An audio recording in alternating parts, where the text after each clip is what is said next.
The Douglas B-66 destroyer was a highly valuable asset during the Vietnam War. Built during the 1950s, the aircraft would eventually become a productive support aircraft, and a very versatile one at that. The destroyer was initially based on the Douglas A-3 Skywarrior, but its design eventually evolved to a mostly original model as several requirements kept coming from the US Navy. Despite its moniker, the destroyer served most notably as an electronic countermeasures aircraft, guiding several bombing strikes in North Vietnam. In 1972, when the US troops were being withdrawn from the Southasian conflict, the enemy strategically targeted several top officers. One of them was Lieutenant Colonel Iceal Hambleton, who on April 2nd volunteered as a navigator aboard an B-66C and was the only crew member to survive when the aircraft met unexpected ground fire during the most formidable North Vietnamese strike of the entire war.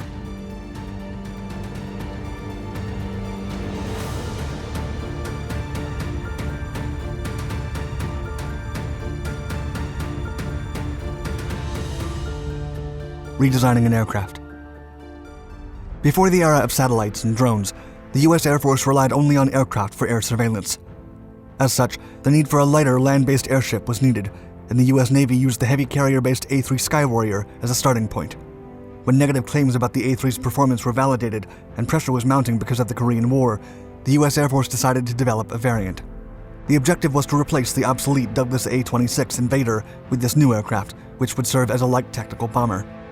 The process initially entailed a simple conversion from the Skywarrior into a land-based, denavalized model, stripped of all carrier-specific features. Hence, no prototypes were needed.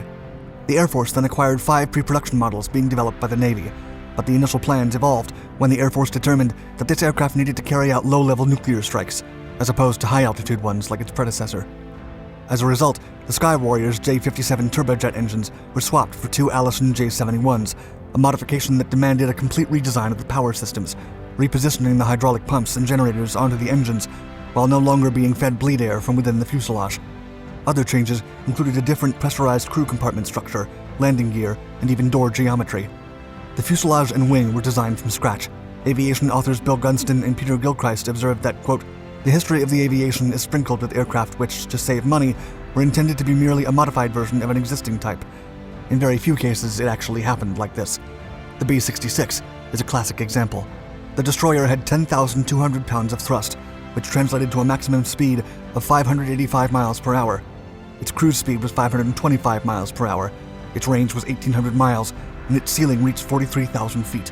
As for armament, it was fitted with 2 20mm cannons in the tail, and its internal bomb bay could carry 15,000 pounds of weaponry, while Gunston and Gilchrist thought that, quote, 98% of the changes introduced in the RB-66A were unnecessary.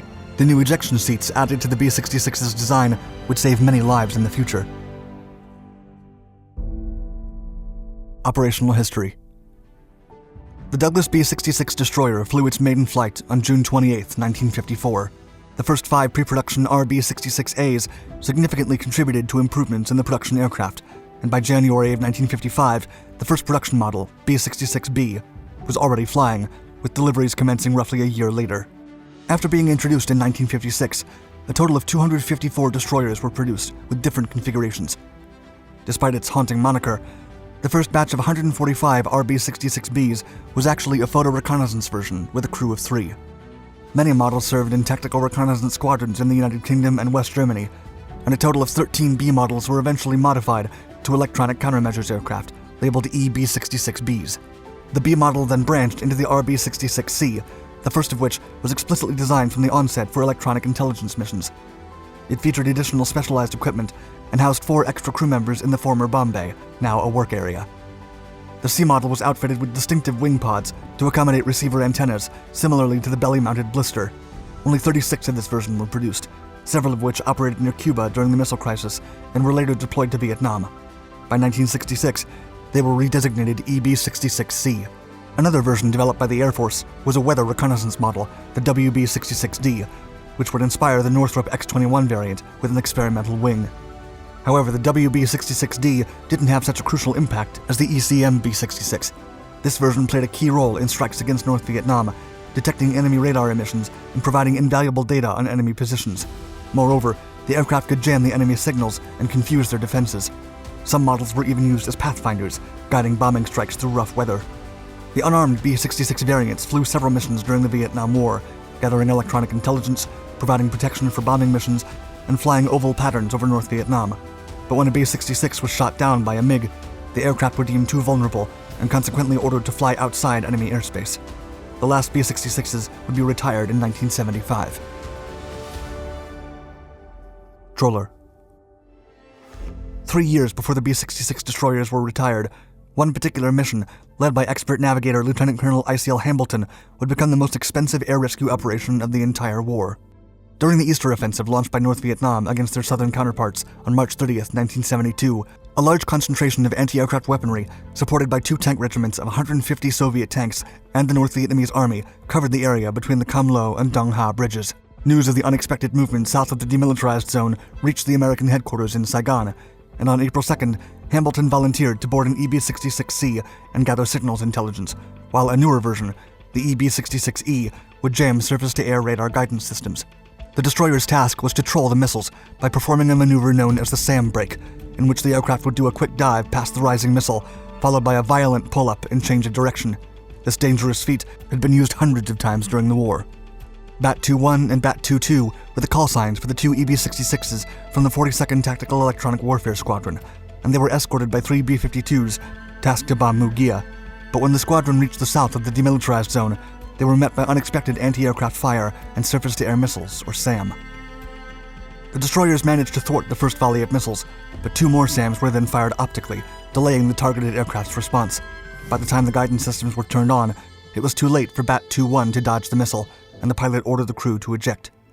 The navigator, Lieutenant Colonel Hambleton, was the only one to launch before the second missile tore the EB-66C apart.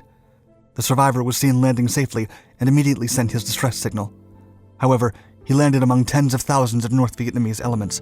The 53-year-old navigator had invaluable knowledge and classified information, and was one of the most knowledgeable missile and electronic countermeasures professionals still in Vietnam, so it became a priority to rescue him before he was captured and taken to Hanoi with the Soviets.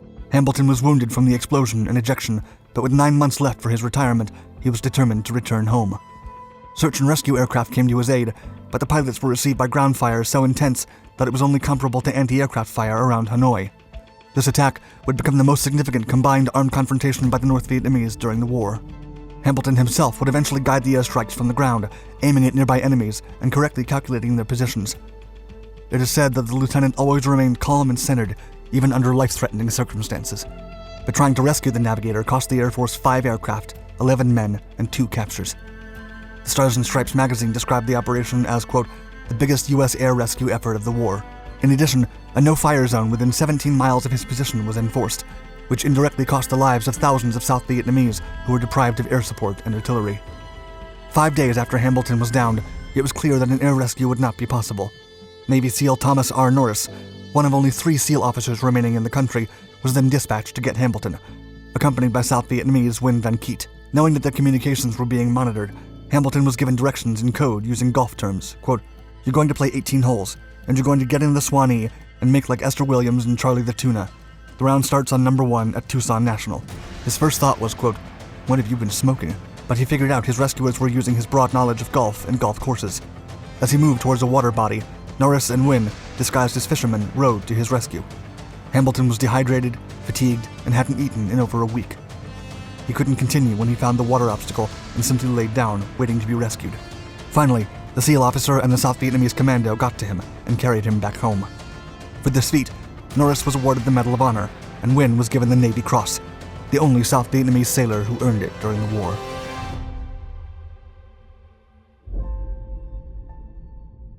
Thanks for watching our video.